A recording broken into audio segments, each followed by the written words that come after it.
a shadow entered the garden. It was the serpent, more subtle and crafty than any creature of the field. It did not strike with a sword, but with a question. It approached the woman and whispered, "Did God really say, 'You must not eat from any tree in the garden'?"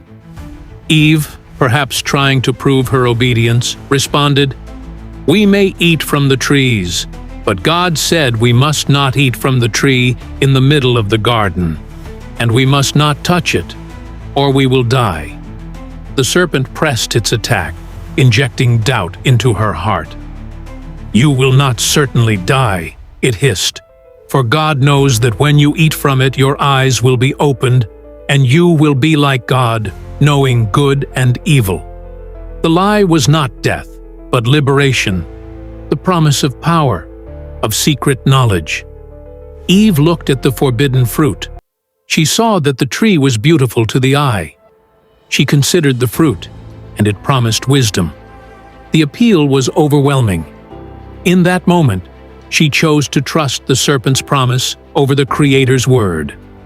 She took the fruit, she ate it, and then she brought it to Adam. He was with her, a silent witness to her choice. Adam did not question or hesitate.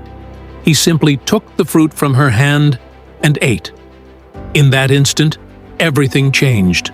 Their eyes were opened, but not to the wisdom they expected. They were opened to their nakedness and their shame. Innocence was lost. The armor was stripped away. They realized they were exposed, and in a futile attempt to hide their transgression, they stitched together fig leaves to cover themselves. In the cool of the day, they heard the sound of the Lord God walking in the garden.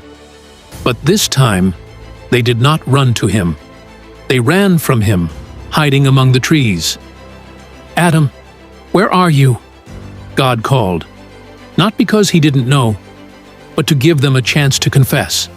Adam finally replied, "I heard you in the garden, and I was afraid because I was naked, so I hid."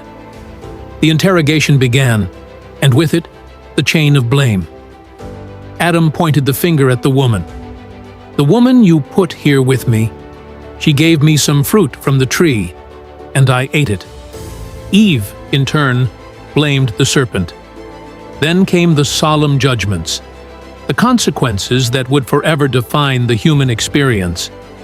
The serpent was cursed to crawl on its belly and face eternal enmity with humanity. Eve was cursed with the multiplication of pain in childbirth and the struggle of submission. Adam was cursed with toil. The ground itself would fight him, producing thorns and thistles until he returned to the dust from which he came. But even in judgment, there was a spark of grace. Before sending them away, God made garments of skin to clothe them.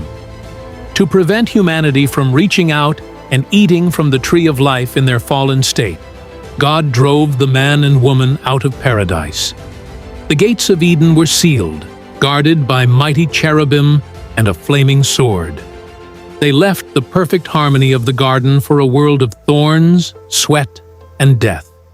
The innocence was over. The journey of mankind, marked by toil and hope, had just begun.